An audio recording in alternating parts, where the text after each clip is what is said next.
So guys, if you haven't treated yourself or a friend or a loved one in a very, very long time, please do so by purchasing one of these cards by visiting cardsplug.com/dominicrichfc.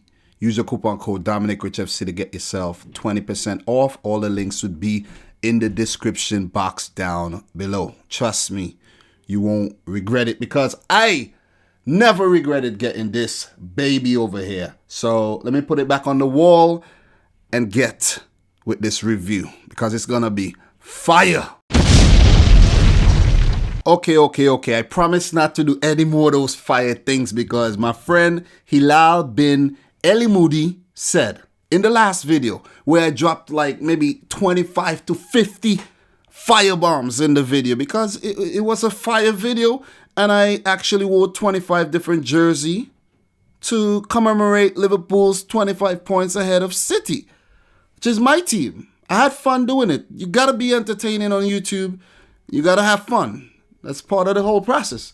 You know what I mean? But my friend Hilal said, Dominic, the explosion is too much and makes you feel uncomfortable. I think you meant makes me feel, talking about you, feel uncomfortable. Your videos are very much better without this explosion. Otherwise, good video. Thumbs up. I understand what Hilal is saying. Maybe he lives in a region where a lot of bombs be dropping. And not to poke any fun of, about people living in regions where there's, war-torn regions. But it's just a little effect. It's just a little effect. It ain't nothing. Let me drop one more bomb before I start this video, okay? And I won't drop any more bombs in this video. I promise. So guys, this video will be a double feature. Hard to Kill featuring Liverpool. Very, very hard to kill this season. Actually, no team has successfully killed off Liverpool this season in the Premier League. I ain't talking about Champions League where, they lost to Napoli and Atletico Madrid, but I'm not talking about that. I'm talking about the English Premier League here. This is a Premier League video, and I'm only referring to Premier League matches. But Hard to Kill, it's a movie featuring Steven Seagal from like around 30 years ago, around the time when Liverpool last won the last league title. So Hard to Kill and Marked for Death. It's a double feature. Marked for Death represents my team, Man City. And you guys know, symbolic meaning, Marked for Death, a UEFA ban currently pending. We appealed it, or we're in the process of appealing it, and we are hoping to get that ban overturned. But right about now, we are marked for death by UEFA and by all the other toxic opposition fans who want to see us go down. Like this fan right here. Opposition fan right here. I mean, not a fan of City, but this opposition fan right here. Hear the things he's saying. The more I think about it, not only do they need to have their championship stripped, not only do they need to be banned from Europe, banned from the transfer market, they also, for me, I wouldn't say it's too harsh to remove them from the Premier League altogether and say start again with a fresh slate, build yourselves up again from nothing, and come and have a go again when you feel like competing like the rest of us on a level playing ground. Despicable, if you ask me. Okay, tell him I say so. Tell him me, Dominic, say so, okay? But, double feature, Liverpool, West Ham United, Leicester City, Manchester City. Hence the reason I did not make a video after the Leicester City match, because I wanted to wait until this whole thing is wrapped up, match week 27, to just do a whole package. And I'll just drop a quick review of all the other 8 matches like right now. I'm just going to run through them real fast and then we'll get on to the featured matches. I know a lot of you guys came in for the Liverpool game, but still, please bear with me. Please. Chelsea 2, Tottenham Hotspur 1. So Frank Lampard does the double over Mourinho, his former manager, whom he won league titles and Champions League titles with. So round of applause to Frank Lampard and Chelsea, man, for doing the league double over Mourinho and Tottenham. And this is actually the first manager, I think, to do the league double over Mourinho, if I'm not mistaken. Guys, if I'm wrong, just go do the research and bring me back another manager who has done the league double over Mourinho, because this is a really good feat. This is a really, really good feat. Olivier Giroud trying to prove himself and wanting to be Chelsea's #1 striker, scored in the 15th minute. That was a really, really good goal. Quality, exquisite ball played through by Jorginho. Giroud got on the end of it. His shot was saved, and then the rebound was shot by Ross Barkley, hit the crossbar, came back, and Giroud smashed it in with his left foot. So Marcos Alonso scored the second goal in the 48th minute to put Chelsea 2 up, and then Rudiger with a comical own goal gives Spurs a late sniff, but Chelsea held on for that victory. And they needed that victory because they were kind of going through a bit of a rough patch. 2-0 loss to United, 2-2 draw against Leicester. They did defeat Hull 2-1 in the FA Cup, but drew against Arsenal 2-2. Lost to Newcastle. You get the point. You get the point. They were going through a really, really rough patch, and they needed this win, and it was a big win in a London derby. So congrats to Chelsea and Lampard. The race for top 4 continues, or let's say top 5, because you know the whole banting with City. Top 5. Right now it's top 5 because it doesn't, even if we win the league, even if Liverpool miraculously don't win any more matches and we win the league, we will still not participate in the Champions League next season unless we overturn this ban. We had a lot of lawyers funding up a lot of cash. Fingers crossed. And when I say fund up a lot of cash, I mean to the lawyers, not paying off your way for like some of you guys might be thinking right now. That's not the case. That's not the case. But with that win, Chelsea are now 44 points, 4th. As for Tottenham, they're currently 6th, 40 points. So what we're going to do right now, we're going to move on. But before we move on, all the best to Chelsea in the Champions League first leg around the 16th clash tomorrow against Bayern Munich. I've decided to back the English teams. When I was in the shower, I said, you know what? I'm going to back the English teams. Screw the teams from the other countries. I'm backing the English teams, whether it's Chelsea, Liverpool, Tottenham, and of course, my team, Manchester City. Let's rally, guys. Let's support each other, okay? And stop trying to pull each other down like crabs in the barrel. Stop it. I hate that mentality. It's rather stupid if you ask me. But let's move on to the next match. But wait. Also, all the best to Tottenham in their second leg match against RB Leipzig. They lost the first one, but all the best to them in the second. I hope they kick those Red Bull ass. That should be asses, not ass. Correct. That's correction.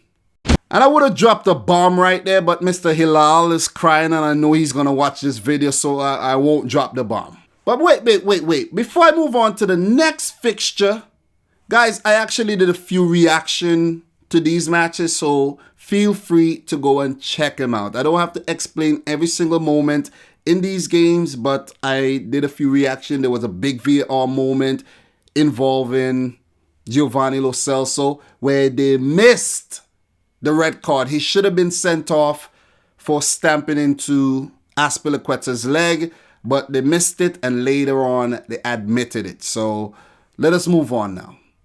Let us move on. Crystal Palace 1, Newcastle 0, courtesy of a 44th minute goal by the Dutchman Patrick van Aanholt. Is Patrick van Aanholt still the highest scoring defender in the Premier League since around 2015?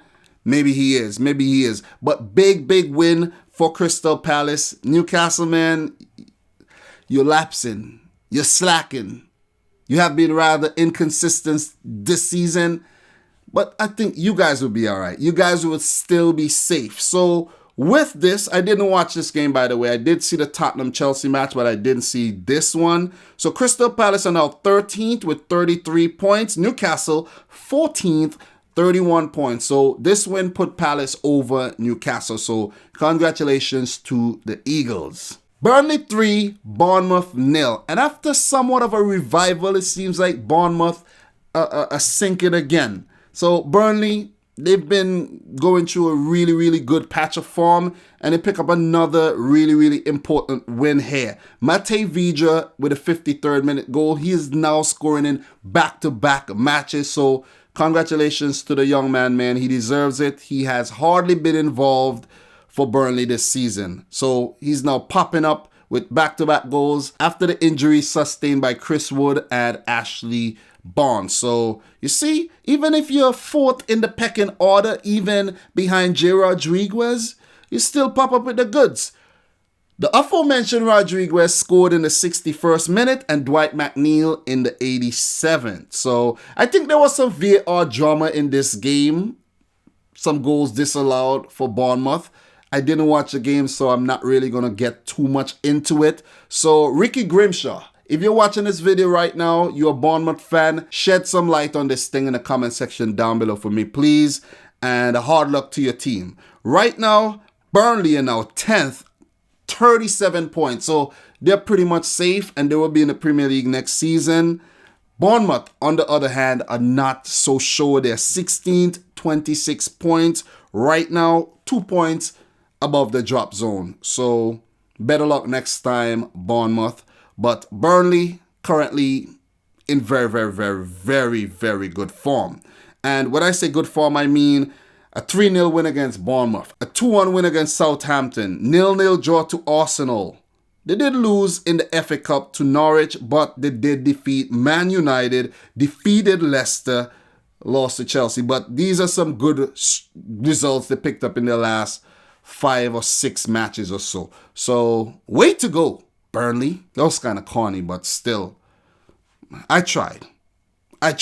Sheffield 1, Brighton 1. Really good result for both teams, especially Graham Potter and Burnley. We had Ender Stevens scoring for Sheffield in the 26th minute, and Neil Maupay, who's having a very good season, scoring for Brighton in the 30th. The game ended in a 1-1 draw with both teams sharing 1 point apiece. So, Sheffield are now 7th on 40 points with an inferior goal difference to Tottenham Hotspur, and Brighton are currently 15th, 28 points, and I think Brighton should be okay. I think they should be okay. So, good result for both teams. Let's move on. Didn't watch this game either. Didn't need to. Probably was so boring. Southampton 2, Aston Villa 0. Well, this is a game I actually watched. After I saw the Aston Villa Tottenham match, I'm like, you know what? Let me tune into a Villa match again. But they were a letdown. They were definitely a letdown. Shane Long scoring in the 8th minute, and then Stuart Armstrong with a 95th minute goal, putting into an empty net after an adventurous Pepe Reina had deserted his goal. Went up to see if he could pick up a late goal. I don't know. Yeah, an equalizer, but they failed. I think that was Che Adams with the assist, if I'm not mistaken. Let me double check. Yes, Che Adams with the assist. Armstrong blasting it into an empty goal. That was kind of comical. I didn't really get the time to react to it. I was watching the game, but still I was like, you know what, let me let that pass. But good win for Southampton. Good win for Hasenhüttl and Southampton. Hasenhüttl has pulled things back for Southampton. Let's just put it that way. They have pulled things back. So, big round of applause to the Saints, man. Big up to the man, Danny Ings as well. Che Adams still has 0 goals this season in the Premier League, by the way. So with this win, Southampton are now 12th on 34 points, only needing 6 more points to survive. So they've done a pretty good job. Aston Villa currently 17th on 25 points, 1 point above the drop zone. So they have a lot of work to do if they want to stay up. So Dean Smith, get to work, boy. Get to work, or you're going back down into the Championship. And I know you guys don't want to go down. You spent a lot of money and you don't want that to go to waste. Wolves 3, Norwich 0. Diego Jota scoring a brace in the 19th and 30th minute, and Raul Jimenez scoring in the 50th minute. Diego Jota now has 5 goals in his last 2 games. He scored a hat-trick against Espanyol in the Europa League first leg, round of 32, first leg. So pretty good stuff by the Portuguese winger here. 5 goals in 2 games. That's Lionel Messi type stuff. That's like Cristiano Ronaldo type stuff. More like Lionel Messi because he just scored 4 goals in Barcelona's last game there. Norwich 0. I feel bad for Norwich. I really feel bad for them. But you know, you get what you deserve. You didn't buy players in the summer, and now you're going back down. Bye-bye, Norwich. Sorry. So with Wolves flying high in the Europa League, they could actually win that thing. That would be crazy if Nuno and Wolves win the freaking Europa League. And they're doing a pretty good job in the Premier League so far. 8th, 39 points. They will be in the Premier League next season for sure. As for Norwich, they're currently bottom, dead last, 20th on 18 points. So Norwich, you're going down. You're going down. Boy, I'm going down. Let us move on to the next fixture. So we have Man United 3, Watford 0. Bruno Fernandes, their new boy, scoring his first goal for Man United in the 42nd minute from the penalty spot. Cool penalty. He was brought down. He stepped up, took the penalty, and he's basically running things over there at Man United. He's pulling the strings. He's running the show. They might as well just give him the captaincy. Give him the armband. Take it away from Maguire. Take it away because he's running things. He is running the show over there, and he has transformed the team in leaps and bounds in the absence of Pogba and Marcus Rashford. It's hard for me to say this, but Man United are looking good. Seriously, they're looking really good. They're looking good. Martial scoring a very cheeky goal in the 58th minute, and then Greenwood scoring a worldie in the 75th minute. This is the match I actually saw. I made some reactions to it, so go check it out. Watford, I feel bad for you. Nigel Pearson, you have been good since you was appointed. But Watford, it seems like you're going down. Boy, I'm going down. I don't actually want Watford to go down, but it seems like it might just happen. Seriously. It might just happen. So with that win, Man United are currently 5th, 41 points. And all the thought that Ole Gunnar Solskjaer is going to get sacked, you know, get sacked and all of that, sacked. The man's doing a pretty good job. Seriously. He's doing a pretty good job. They're currently 5th, 41 points. They're currently in a Champions League spot right now if we get banned. So they're doing pretty okay. Despite them being 38 points behind their bitter rivals, Liverpool. They're still doing okay. They're still doing fine, if you ask me. Watford, after 27 matches, they have 24 points, and they're currently 19th in the league. Watford, it's not looking good, but you're still in with a shout. You're still in with a shout. Still in with a shout. They still have Brighton and Bournemouth and Aston Villa, even Newcastle and Crystal Palace, maybe Southampton. These teams are not safe yet. They're not safe as yet. 11 matches to go. It's on. 3 more matches left to talk about, guys. So just stick around, man. Come on. I think I'm entertaining enough for you to stick around till the end. Arsenal 3, Everton 2. This was a very entertaining and enthralling contest between these two teams. A new manager at Arsenal, a stalwart in Ancelotti at Everton. So, this game, what a game. What a game. First minute goal, Dominic, my namesake Calvert-Lewin with the overhead bicycle kick after David Luiz just basically set him up. Thank you, David Luiz, for the assist, said Dominic Calvert-Lewin. Bam. Beat Bernd Leno, who was absolutely magnificent on the day, by the way. Before I forget to mention, if it wasn't for Bernd Leno, Everton would have won this game. For sure. So you see Arsenal winning 3-2. They still have their defensive woes. So there's a lot of work for Mikel Arteta to do in the summer transfer window, for sure. So Arsenal equalized in the 27th minute. But I think this equalizer came after Sead Kolasinac went off with a dislocated shoulder, and the new star man, the talented left wing back Bukayo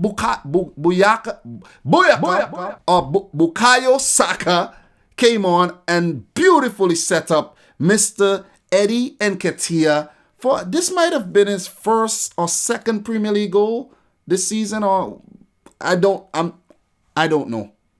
I'm not an expert with the stats right now, but that was a good G. Good G. Swirled over the Everton defense and put in nicely by Eddie Nketiah past Jordan Pickford, who has been picking him out the back of the net all season. He has been one of the worst goalkeepers in the Premier League this season, and I've been having this debate with myself on whether Nick Pope should be England's number one at the Euros instead of Jordan Pickford. You see how I just threw that in there, you know what I'm saying? Guys, listen.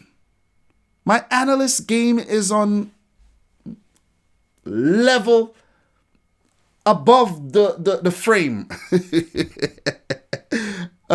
Let me chill out. But Pierre-Emerick Aubameyang put Arsenal 2-1 up in the 33rd minute. Then Richarlison just before the halftime break equaled things again. Good goals. All 4 goals at that point in time in the match were great goals. The first minute after the restart, Aubameyang smashed in again, 3-2 to Arsenal. Everton had a whole lot of chances through Dominic Calvert-Lewin, and they failed to score. Everton should have picked up some kind of result, a draw, something from this game, but not clinical enough in front of goal, and because of the heroics of Bernd Leno, who I think deserves to be Arsenal's player of the season, man. He has been amazing. Ozil had a good game. Aubameyang tied on top the goal scoring charts with Jamie Vardy. Nketiah had a good game. Saka had a good game. Ceballos had a good game. All in all, overall, Arsenal had a good game with a few defensive slip-ups. They're still looking kind of inept back there with the likes of Mustafi and David Luiz back there. It's still looking kind of shabby back there, seriously. So with that win, however, for Arsenal, they're currently 9th, 37 points. So Arsenal are currently 4 points behind Man United in 5th. Not bad at all. Not bad. Everton not far behind either. They're currently 11th on 36 points, and they're in the hunt for a Europa League place. Ancelotti actually mentioned that, and it would be nice for them to actually get a Europa League place. But I kind of want to see Sheffield in the Europa League next season, and Wolves, or even the Champions League. And that would have been a nice, slot to drop one of those bombs again. But Hilal, man, gosh, you're cramping my style, bro. Leicester 0, Manchester City 1. Featured match. Marked for death, basically. Marked for death. Featured match. Guys, I'm a Man City fan if you don't know. We had to win this game. We defeated West Ham. This is all coming after the ban. February 14th, UEFA announced that they ban us for 2 years from their competitions. Fined us 30 million euros. We had to respond with an appeal and by winning matches. Because we're under a lot of pressure right now. But you know what they say? Pressure would either make diamonds or bust pipe. And we can't be busting like pipes right now. We got to mold into diamonds. And so far, so good. Win against West Ham. Win against Leicester. But it didn't come without drama. It didn't come without nerve.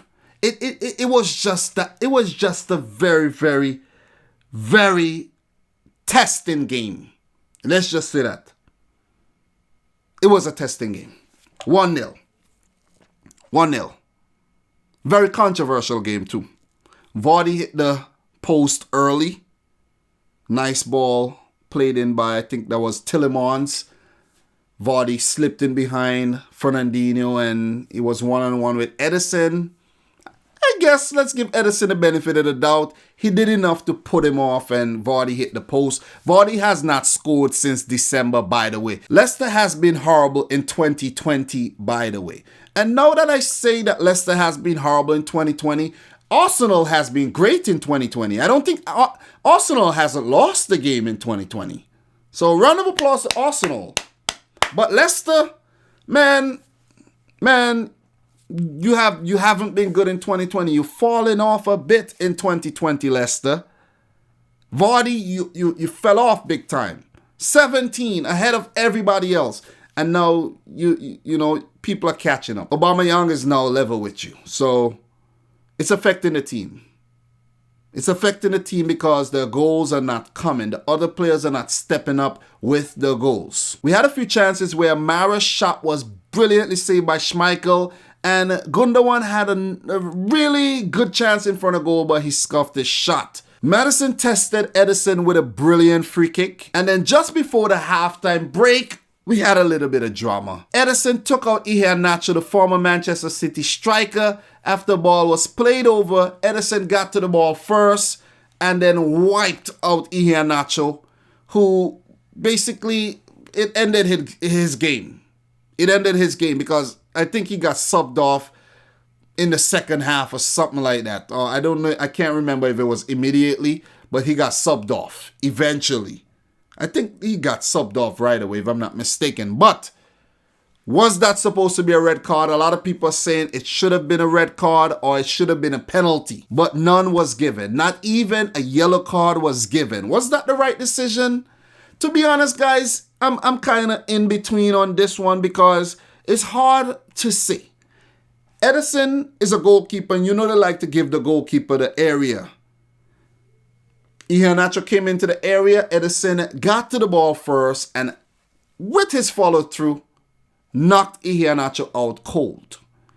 If Iheanacho had got to the ball before Edison, surely it would have been a penalty kick and maybe a possible red card for Edison. So, in retrospect, I do think the right decision was made. A lot of you guys are going to disagree with me, but I think the right decision was made. After that, there was another big moment where Leicester free kick was taken and the ball was smashed into the arms of Kevin De Bruyne. Was that supposed to be given a penalty? I don't think so. To be honest, I don't think so. And the referee and VAR, I think, got this one right. Because from what I saw, I didn't really go back and check any replays, but from what I saw in the game, De Bruyne was actually pulling his hands towards his face. So if you're pulling your hands towards your face, you're not making yourself bigger. You're not making yourself bigger. It's not about intentional or non-intentional, but De Bruyne wasn't trying to make himself bigger, and I think that was the reasoning made by the referee and the VAR people in the room, whatever you call them. The second half started. Harvey Barnes did come on for Kelechi Iheanacho, who was kind of basically affected by that hit from Edison. Harvey Barnes have been good in Leicester's last few games. Despite them not doing so great in 2020, Harvey Barnes has been one of their standout players. Kevin De Bruyne tested Schmeichel, who came up big once again. Then Laporte went off in the 58th minute. On came Nicolas Otamendi. And I'm happy that Laporte went off so that he could be well rested to feature in that Real Madrid clash. You guys are rooting for us, right? Let me know. Just answer by smashing the thumbs up button or something. One of the other big moments in the match came in the 63rd minute when a shot was put in and it hit the arm of Dennis Pratt. The referee pointed to the spot without hesitation.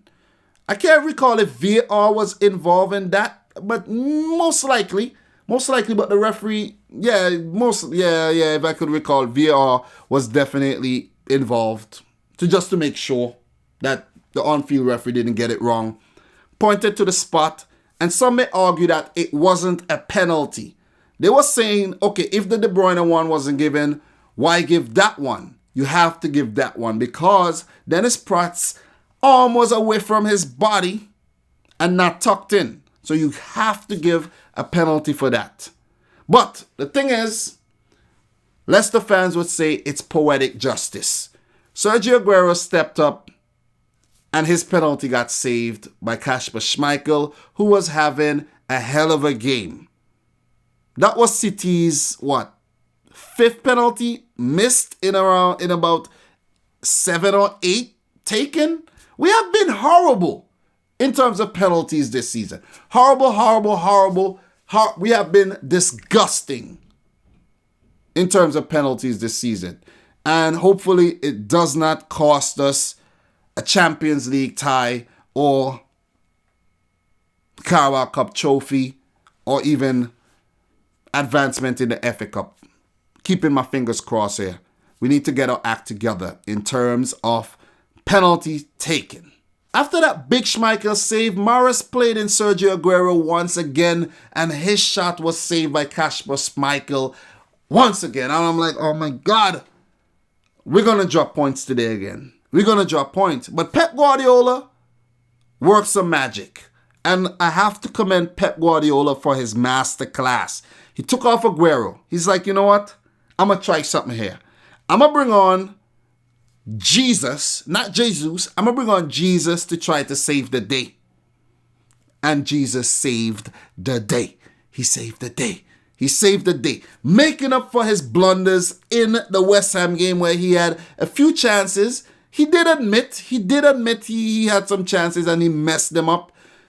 He came up big. Set up by Riyad Mahrez again, who was simply sublime on the day. Once again, Mahrez has been brilliant this season. Mahrez has been brilliant. I really can't blame Mahrez or say anything wrong about Mahrez this season. He has been really, really good. He has been good. Maybe we need to put him back on penalty duties. Or maybe he missed one recently too. But what a pass, man, to set up Jesus, who just beat Kasper Schmeichel at his near post. 1-0. And we held on. We managed the game well, and we held on. I was so relieved. Because you know why? I didn't want to come here to sit down and talk about another City loss. I didn't want to do that. I really, really didn't want to do that. So City go up to 57 points with that win. Leicester, third, are currently on 50 points. So we are basically extending the gap here. 7 points. Leicester, you're really falling off. So we are now 22 points behind Liverpool, who are currently on 79 points on top of the table. And we are going to just move over nicely to talk about the Liverpool game. You heard my thoughts on my match. I'm relieved. I'm glad we picked up the victory just before the Real Madrid game where they lost to Levante. So we are going into the game with the psychological advantage here. So hopefully we don't overthink things and we're not too overconfident going into that match. Remember, you guys are supporting us, right? Rally. We all supporting each other. Once you're back in an English team in the Premier League, you're back in an English team in the Champions League. Remember that. Let's all band together and beat up these other teams. Okay? So let's talk about the Liverpool match right now. I made quite a bit of reaction videos today on that game. About 5 of them. So you guys could go check that out in your spare time if you are yet to do so. But what a comeback. I'm telling you, these guys are hard to kill. What a comeback. What a comeback by Liverpool. What a comeback by Liverpool, man. Damn. They did score early, though. They did score early through Gini Wijnaldum. And that was kind of a you could call it kind of a freak goal because of the way Trent Alexander-Arnold recycled that ball. He recovered that ball and just crossed it in nicely. And I must question West Ham's intent here. Why no one chased down and put any pressure on Trent Alexander-Arnold before he crossed the ball? Why? Explain to me why. This was around like the 9th minute. 8th to 9th minute, and Gini Wijnaldum with a brilliant header opened the scoring for Liverpool. So it was important for them to get the early goal to manage the game well. But it seems as if Liverpool kind of was caught up in the elation. They conceded a corner and in turn conceded a goal. Issa Diop with the brilliant header. A lot of power behind it. Not marked properly. Joe Gomez, you kind of at fault for that. And header pass Alisson. First goal at Anfield in 2020. Liverpool have been keeping a lot of clean sheets. They had like 10 clean sheets in a row, something like that. But they were breached. It just shows that the defense has quite a few chinks. I'm not going to say a lot of chinks, but they're breachable. Breached on the corner against Atletico Madrid. Breached with a corner again against West Ham. So you see a pattern building up here, right? Mo Salah tested Fabianski with a really good shot. And at that point in the game, I'm like, listen, Fabianski, you have to be West Ham's savior today. Joe Gomez had an error that almost led to goal, but because Alisson wasn't really sleeping, he was able to run out and gather the ball before Mikel Antonio did so. So Gomez didn't have the best of first halves, to be honest, but the man really pulled things back in a second. Marnie then destroyed Robert Snodgrass with a brilliant nutmeg, but his shot got blocked. With the game tied at 1-1, West Ham was actually putting numbers behind the ball and they looked good. After equalizing, West Ham looked really, really good. Van Dijk did get a chance to put Liverpool ahead, but Fabianski came up with yet another big save and it was 1-1 at halftime. Early in the first half, Firmino did get a chance but blasted that shot over. He was kind of suspect in the game, didn't really take his chances, but even though he didn't do so, Firmino was a very, very important player with some very cheeky passes, and his link-up play and his workload basically made up for his lack of his goal-scoring ability at home this season. That was actually an email saying someone just bought a card from Cards Plug. So every card bought from Cards Plug, I make something from it. So thank you very much. I appreciate it. Thomas Soucek, the man on loan from Slavia Prague, picked up an injury and had to be subbed off. And on came the young Spaniard, Pablo Fornals. And in the 54th minute, he put West Ham ahead with a brilliant first-time shot. So at that time, I was like, no, this is not happening. This is not happening. Are West Ham going to stun Liverpool today? This ain't happening. This is not happening. I reacted to this. Check it out and you see, I'm not lying. That was a good goal, but I had a feeling Liverpool were going to come back from this. They were definitely going to come back from this. Around the 61st minute, Fabianski came up with another big save from a Trent Alexander-Arnold shot. And then Sadio Mane almost got in behind but was foiled by the young talented fullback Ngakia. Firmino had another chance but he blasted it over. Very, very wasteful in the game. As I said, Anderson went off and on came Haller. With West Ham leading and Liverpool chasing the game, Liverpool got their equalizer in the 68th minute through Mohamed Salah. And it was one of the most comical goals I've seen all season. And it was actually, it was a weird goal because Fabianski was brilliant all game. He was brilliant all game. Not to be blamed for the first goal scored by Wijnaldum. That was a good header. But he was pulling off big saves. He was coming out with punches. He was just brilliant up until that moment, where a Robertson square came in and Salah just a baby shot to Fabianski, who should have made a routine save. The ball burst through his arms. I don't know how that happened. And then go right through his legs. 2-2.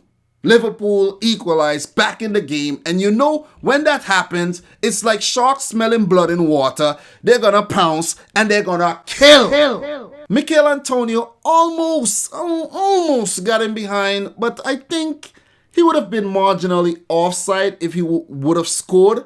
But he took a bad touch on the ball, got away from him, and that was that. Salah had another shot saved by Fabianski, who was basically making amends for that stupid error he made a few minutes ago. And West Ham was still in the game, 1 point. They still had a point in the game. There was a little handball shout, but to be fair, the defender had his arms tucked in, so no penalty was given for that, and rightly so. John Moss did an okay job on the day, to be honest. And I'm glad from a spectator's point of view that the game didn't have a whole lot of VAR drama and controversy. But the big moment came in the 81st minute. West Ham had another meltdown. Joe Gomez pushing forward for the winner with his shot deflected off of a West Ham player over to Fabianski's, let's say, left. All Fabianski had to do was stay put, stay in your goal, let the defenders deal with Trent Alexander-Arnold, but Fabianski went over.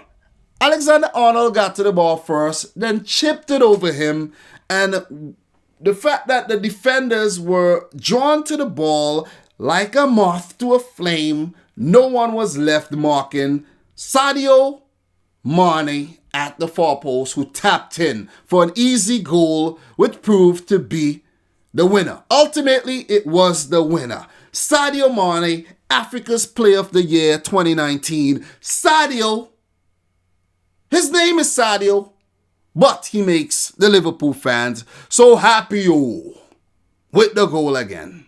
With the goal. West Ham, they fought. Jared Bowen got played in behind. Exquisitely well-timed run. Got in behind Liverpool's defense that I told you guys has some chinks in it. One-on-one with Alisson, and he can't score. To be fair to Alisson, the ball did hit him on his head, but Jared Bowen, you had your shot at glory to snatch an unlikely point for West Ham, and you screw it up. You screw it up. You might be going back down to the Championship. You just came over from Hull, but you might be going back down. Liverpool held on for the win. One of the best comebacks of the season. Liverpool, they have been made to toil for every single win this season, to be honest. Maybe barring a few one-sided matches, just a few, maybe 2 to 3. Liverpool have been made to fight all season. So the fact that they are on course to win their first title in 30 years, I think it's well-deserved. To be honest, it's well-deserved. We only have 57 points. That's kind of subpar when you look at our standards set across the last 2 seasons. Liverpool, you deserve it. 4 more wins and they win the title. 4 more wins and it's official. They go up to 18 wins in a row, matching the record set by Manchester City. They now have one more win and they get the record. They play Watford next, and they're going to beat Watford. They're going to beat Watford. They're on course to pick up 100 points. They're going to get 100 points. They're on course to be invincible. I think they could be invincible. Seriously. It's going to be a tough game against City. Come when? April 4th, I think. It's going to be a tough game, but they could well defeat us. They did it already this season. They did it already. As for West Ham, man, you guys have been bad. I feel sorry for these guys. These guys here, I feel sorry for them because they come out week in, week out. West Ham Fan TV, and congrats for 50K. But the team has been trash. I feel bad for David Moyes. Look at him. Look at this guy. Has he ever beaten Liverpool? Ever? I don't think so. Maybe once. Maybe. I really don't know. I heard a commentator said there's 17 losses, his last 17 games, something like that. But it's their performance this season has been pathetic. 2-1 against Liverpool, you blew it. They had a lead, I think, against Brighton or one of them teams. They blew it. West Ham has been garbage, man. I'm sorry, but you guys have been bad. But guys, I'm going on way too long. This video is way too long. I appreciate you watching it to the very end. I'm going to put some timestamps so you could skip around if you want to the Liverpool or City part. But thank you. The reason why I took time to actually make a video like this, it's for the people who appreciate the content. It's for the people who have been following me on this journey. I really, really appreciate it. I'm in this for the long haul. I enjoy doing this. It's a fun hobby of mine. It keeps me busy, keeps me in the house, you know, and it's therapeutic. It's therapeutic. We all love football, and if I could actually sit down and create something for others to watch and enjoy, I think I'm doing a damn good job. Guys, don't forget to head on over to cardsplug.com/dominicrichfc. Pick out a nice design. It's a monumental season for Liverpool. Get yourself one of these cards with your face on it. Just send over the picture. Just go on the website, check it out. You send over a picture, they cut it out nicely for you. You will never regret a buy like this. I'm not even getting a full cut from this. It's not my product, but I endorse this product. It also helps the channel because every sale I get, I think around 12% of the sale. It helps the channel. It helps. Believe me, it does better than YouTube AdSense revenue. Trust me. So I really appreciate it. All the links will be in the description box down below. Guys, thank you very much. If you're new, hit the subscribe button. Smash the thumbs up button. And until next time, peace out. Rich Squad.